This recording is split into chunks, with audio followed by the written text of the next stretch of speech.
2026 தமிழ்நாடு சட்டமன்ற தேர்தலுக்கான களம் சூடுபிடித்துள்ள நிலையில் முக்கிய அரசியல் கட்சிகளின் நட்சத்திர வேட்பாளர்கள் மற்றும் அவர்கள் போட்டியிடும் தொகுதிகள் குறித்து விவரிக்கிறார் இளவேனில் சுபவாணி. ஜனநாயக திருவிழாவான தேர்தலில் கொள்கை முழக்கங்களுக்கு இணையா எப்போதுமே கவனம் இருப்பது நட்சத்திர வேட்பாளர்கள் களம் காணும் தொகுதிகள் தான். சாமானிய வேட்பாளர்களுக்கும் இந்த நட்சத்திர வேட்பாளர்களுக்கும் இடையிலான போட்டி தேர்தல் காலத்துக்கு ஒரு கூடுதல் விறுவிறுப்பையும் எதிர்பார்ப்பையும் சேர்க்குது. அந்த வகையில் நடப்பு தேர்தலில் முக்கிய நட்சத்திர வேட்பாளர்கள் சந்திக்கிற சவால்களும் கள நிலவரங்களும் இந்த தொகுப்பில் பார்க்கலாம். அப்படி முதல்ல நம்ம பார்க்கறது கொளத்தூர். இது முதலமைச்சரோட கோட்டைனே சொல்லலாம். தொடர்ந்து 4வது முறையாக இங்கே முதலமைச்சர் மு.க. ஸ்டாலின் போட்டியிடுறாரு. 2011 இந்த தொகுதி உருவாக்கப்பட்டதிலிருந்து தொடர்ந்து 3 முறை இந்த தொகுதியில் வெற்றி பெற்றிருக்காரு மு.க. ஸ்டாலின். கடந்த தேர்தலில் 1,05,522 வாக்குகள் பெற்று 70,000க்கும் அதிகமான வாக்குகள் வித்தியாசத்தில் தன்னோட வெற்றியை பதிவு செஞ்சிருக்காரு மு.க. ஸ்டாலின். இவரோட இந்த வெற்றி கொளத்தூர் தொகுதியை திமுகவோட கோட்டைங்கிறத காட்டுது. கொளத்தூர் தொகுதியில் முதலமைச்சர் மு.க. ஸ்டாலினை எதிர்த்து அதிமுகவிலிருந்து சந்தான கிருஷ்ணன் களமிறங்கியிருக்காரு.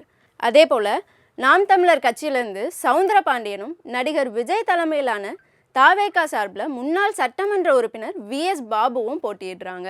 அடுத்ததா அதிமுக பொதுச் செயலாளர் எடப்பாடி பழனிசாமி. இவர் தனது சொந்த கோட்டையான எடப்பாடி தொகுதியில் 8வது முறையாக போட்டியிடுறாரு. 1989 முதல் முறையாக எடப்பாடி தொகுதியில் போட்டியிட்டு வெற்றி பெற்ற எடப்பாடி பழனிசாமி இதுவரை 5 முறை அதே தொகுதியில் வெற்றி பெற்றிருக்காரு.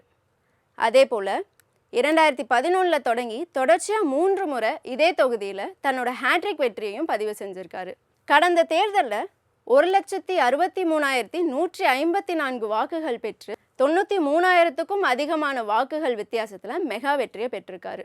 ஆனால் இந்த முறை களம் அவருக்கு சவால்கள் நிறைந்ததாக இருக்கும்னு சொல்லப்படுது. இந்த தொகுதியில் எடப்பாடி பழனிசாமிக்கு எதிராக ஆளுங்கட்சி சார்பில் காசி என்பவர் களமிறக்கப்பட்டிருக்காங்க.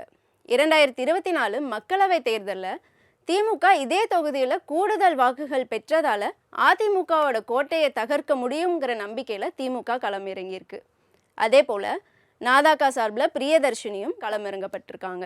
அந்த வரிசையில் நாம் தமிழர் கட்சியோட தலைமை ஒருங்கிணைப்பாளர் சீமான் தன்னோட சொந்த மாவட்டமான சிவகங்கையிலே களமிறங்குறார்.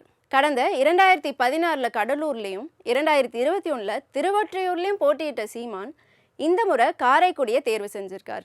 காரைக்குடி காங்கிரஸோட பலமான தொகுதியாக சொல்லப்படும் நிலையில் சீமானுக்கு எதிராக காங்கிரஸ்லேருந்து எஸ். மாங்குடி களமிறக்கப்பட்டிருக்காங்க. அதே போல் அமமுக சார்பில் தேர்போக்கி பாண்டி போட்டியிடுறாரு. இதே தொகுதியில் கடந்த தேர்தலில் அமமுக தனித்து போட்டியிட்டு 44,864 வாக்குகள் பெற்றிருந்தாங்க. இதனால் இந்த முறை இங்கே போட்டி கடுமையாக இருக்கும்னு சொல்லப்படுது.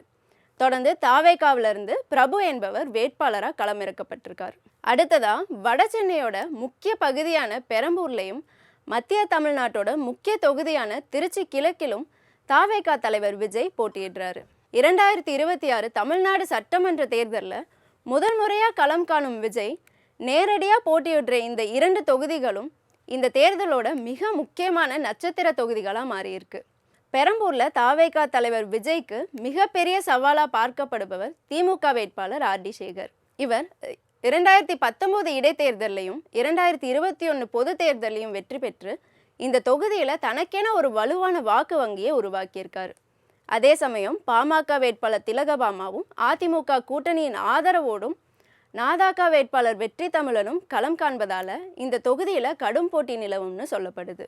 அதே போல் திருச்சி கிழக்கில் திமுக சார்பில் இனிகோ இருதயராஜும் அதிமுக வேட்பாளர் ராஜசேகரனும் நாதாகாவிலிருந்து கிருஷ்ணசாமியும் போட்டியிடுறாங்க.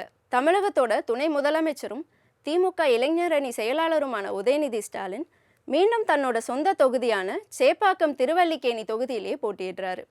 கடந்த சட்டமன்ற தேர்தலில் 93,285 வாக்குகள் பெற்று 69,355 வாக்குகள் வித்தியாசத்தில் அபார வெற்றியை பதிவு செஞ்சிருக்காரு. இந்த முறையும் அதே தொகுதியை உதயநிதி ஸ்டாலின் தேர்ந்தெடுத்திருப்பது அரசியல் வட்டாரத்தில் பெரும் எதிர்பார்ப்பை ஏற்படுத்தியிருக்கு. உதயநிதி ஸ்டாலின் போட்டியிடும் இந்த தொகுதியில் அதிமுக சார்பில் ஆதி ராஜாராம், நாதாகா வேட்பாளர் ஆயிஷா, தாவேகாவிலிருந்து செல்வமும் போட்டியிடுறாங்க. அதிமுக சார்பில் போட்டியிடும் ஆதி ராஜாராம் 2006ல் இதே தொகுதியில் கருணாநிதியை எதிர்த்து போட்டியிட்டு கணிசமான வாக்குகளை பெற்றிருக்காரு.